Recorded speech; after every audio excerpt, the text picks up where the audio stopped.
Next topic आपके पास 10th class topic AP exercise 5.3 5.2 में अपन लिखा था जनरल टर्म का formula A N equals to A plus N minus one into B. इस फॉर्मूले बेस्ड क्वेश्चन देखे थे अपन ने। अब आएगा आपके पास, जैसे मुझे एपी दे दी 2 + 4 + 6 + 8 डॉट डॉट डॉट, ऐसी कोई एपी दे दी, बोला कि इस एपी के सारे टर्म्स का सम निकालो आप। तो देखो साहब, मेरे पास पॉसिबल नहीं है कि मैं कैसे निकालूं इसका सम, क्योंकि मुझे या तो सारे टर्म्स लिखने पड़ेंगे, फिर एक एक टर्म्स को ऐड करूं मैं। इसमें एक तो टाइम कंज्यूमिंग भी है और मिस्टेक होने के चांसेस भी है।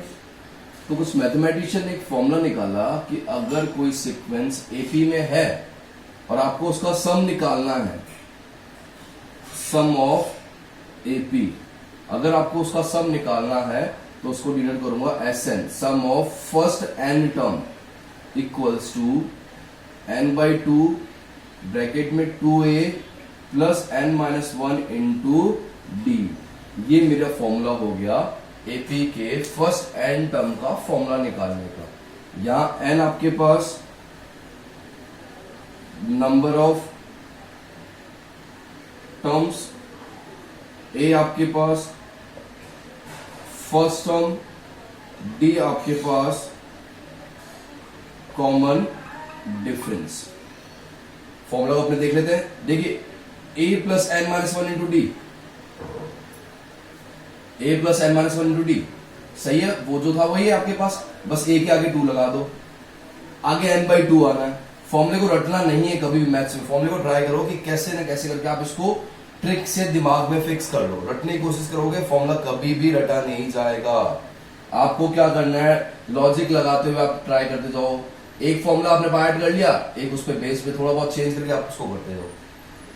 ये तो हो गया a plus N minus one into D एक फॉर्मूला। अगर मुझे फर्स्ट टर्म और लास्ट टर्म दे रखी है और सम पूछ लिया, तो Sn equals to n/2 into A plus L. एक फॉर्मूला ये भी है जहां n number of terms, A first term, L last term. अगर आपको फर्स्ट टर्म और लास्ट टर्म दे रखी है तो आप ये फॉर्मूला लगा सकते हो। फर्स्ट टर्म लास्ट टर्म नहीं दे रखी, ए एंड डी और दे रखा है, तो आप वो फॉर्मूला लगाओगे। डिपेंड करेगा आपको गिवन में क्या क्या चीजें दे रखी है। चलो अपने स्टार्ट करते हैं क्वेश्चन के साथ। आपसे first very simple questions 1, 4, 7, 10 dot dot dot up to 20 terms. आपको 20 टर्म्स तक इसका सम निकालना है। सब मैंने शुरुआत हमेशा गिवन से करनी है, ठीक है। गिवन आपको क्या दे रखा है, देखो ए ये होगा, जो सबसे पहले आता है वो ए होगा। D difference between first and second term 4 - 1 3 up to 20 terms. जिसके पीछे टर्म लिखा आ जाए वो एन की वैल्यू होगी, एन इक्वल्स टू 20। तो फॉर्मूला लगाता हूं मैं, एस एन इक्वल्स टू, आपको फॉर्मूला कैसे याद है, A plus N minus one into D, आगे 2 लगा दो, यहां n/2 पुट करते जाते हैं, n की जगह पे 20, S20 20/2 2 इंटू ए 1 प्लस 20 - 1 इंटू डी 3। आ गया आपके पास S20 22/2 10 2 19 इंटू 3 10 2 प्लस 19 3 3 9 27 57। ये हो जाएगा 10 इंटू 59 या 590। तो फर्स्ट 20 टर्म्स का सम कितना हो जाएगा आपके पास, 520। काफी सिंपल एक्सरसाइज आपके पास, फॉर्मूला बेस्ड एक्सरसाइज है, तो मिस्टेक होने के चांसेस नहीं होते। अगर आपको फॉर्मूला लर्न है तो आप फॉर्मूला लिख लें। सबसे पहले गिवन लिखिए, गिवन और फॉर्मूले के बीच में आपको कॉम्बिनेशन बैठाना है। देखते जाओ क्या क्या दिया हुआ है, जो नहीं दे रखा वो अपने आप वैल्यू फाइंड आ जाएगी अपने को। एक क्वेश्चन और देखते हैं, sum of how many terms of an AP 54, 51, 48 will be 513. आपने स्टार्ट किससे करना है? गिवन से. A 54 जो पहला आ रहा है, D 51 माइनस 54 तो माइनस का 3, 513 इसके पीछे टर्म लिखा है क्या? नहीं लिखा. इसका मतलब ये क्या दे दिया आपको? SN दे दिया 513. फॉर्मूला अपने पास SN equals to A plus N minus 1 into D, यहां 2A, ये N/2 पुट करते जाते अपने. SN 5/3 N/2, 2 into A 54 plus N minus 1 into D minus 3. देखो मैंने क्या किया, फॉर्मूला लिखा, गिवन की हेल्प से फॉर्मूला में वैल्यू पुट की. अब देखो जो अननोन है वो क्या है आपके पास? N. तो यहां से N की वैल्यू आ जाएगी आपके पास. अगर मैं सिंप्लीफाई करूं तो 513 इंटू 2 हो जाएगा, ये हो जाएगा N इंटू 108 plus 3N, sorry minus 3N plus 3. Simplify कर लो इसको. 513 into 2 equals to N 108 plus 3 111 minus का 3N. आपके पास एक क्वाड्रेटिक इक्वेशन बन जाएगी. फैक्टराइज करके सॉल्व कर ले.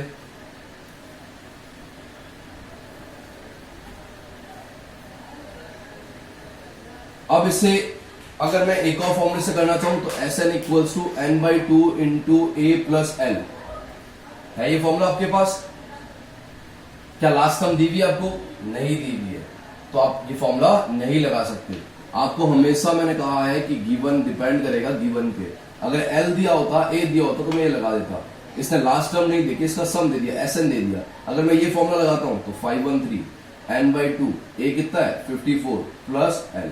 मेरे पास दो अननोन आ गए और इक्वेशन एक ही है, तो ये सॉल्व होगा नहीं, आपकी गाड़ी यहीं रुक जाएगी. एक क्वेश्चन और देखते हैं.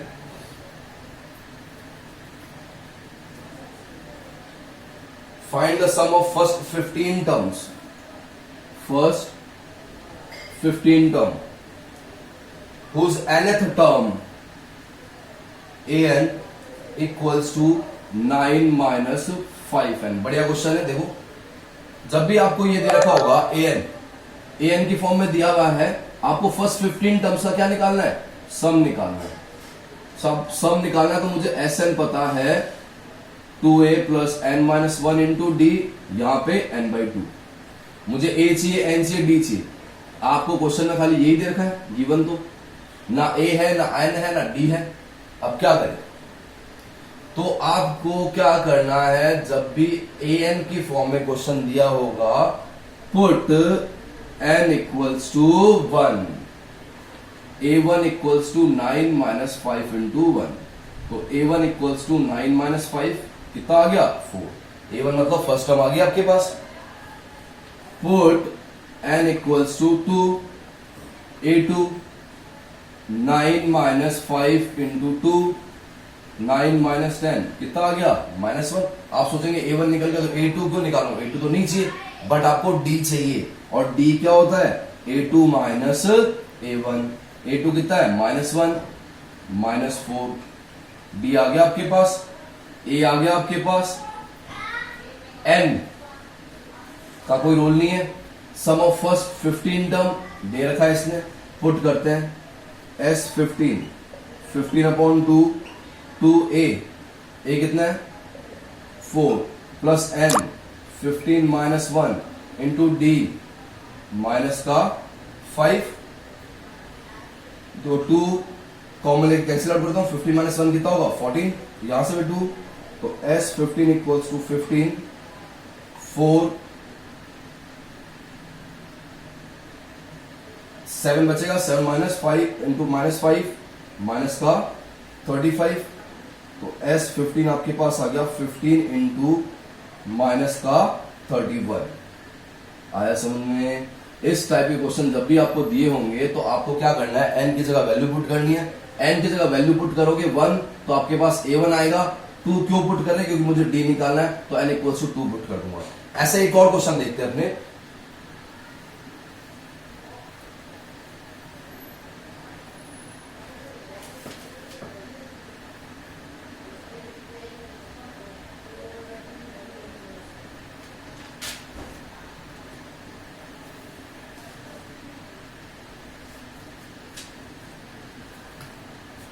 Sum of first n term of an AP Sn equals to 4n minus n square. Then find its first term, first two terms, जो भी अपन फाइंड कर लेते हैं। आपको दिया हुआ क्या, ये दे रखा है। लास्ट क्वेश्चन में आपको क्या दे रखा था, an दिया था। हमेशा आपको याद रखना है, जब भी an दे रखा हो या Sn की फॉर्म में क्वेश्चन में गिवन हो, तो पुट n इक्वल्स टू 1। दिमाग में फिक्स कर लो, आपको n1 पुट करना ही करना है। क्यों करना है, क्योंकि आपको फर्स्ट टर्म चाहिए, आपको d चाहिए। A1 से फर्स्ट टर्म आ जाएगी, n1 पुट करूंगा, यहां आ जाएगा S1। S1 ही हमेशा A1 होता है, first term, sum of first term. जैसे मैं लिखूं 2 + 4 + 6, ये A1 है, तो सम ऑफ फर्स्ट टर्म क्या होगा, 2 ही होगा। तो S1 हमेशा क्या होता है, A1। तो A1 हो जाएगा आपके पास 4 × 1 - 1 का स्क्वायर। 4 - 1 3, ये आ गया आपके पास A1। अब A1 तो आ गया, आपको A2 भी चाहिए। क्यों, क्योंकि D फाइंड करना है। तो put n equals to 2 S2, 4 × 2 - 2 का स्क्वायर। 4 2 8, 8 - 4 कितना आ गया आपके पास, 4। S2 sum of first two term, मतलब A1 + A2 equals to 4। A1 मेरे पास कितना है, 3, पुट कर देता हूं। 3 + A2 4, A2 कितना आएगा, 4 - 3 1, आ गया A2 आपके पास।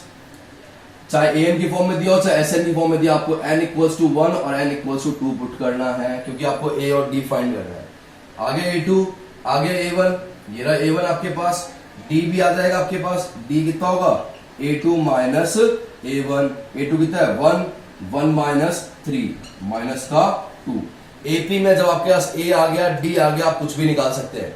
फर्स्ट टू टर्म कहा था इसने, तो फर्स्ट टर्म a होती है, second term a + d। a कितना है साहब, 3, 3 + d, d कितना है, -2। तो ये हो गया 3, 1। आगे first two terms. Sum of first 5 term पूछे तो आप n की जगह 5 आ जाएगा, a और d पड़ा ही है। सबसे जो आपके चैलेंजिंग टास्क था वो था a और d फाइंड करना, वो आपने फाइंड करके बता दिया। AP का कोई भी क्वेश्चन आ जाए, आप हमेशा ट्राई करोगे a और d फाइंड करने का। a और d कुछ भी आ जाए, फिर क्वेश्चन को पूछो भाई पूछ क्या चाहिए, बट सबसे पहले आपके हाथ में a और d होनी चाहिए।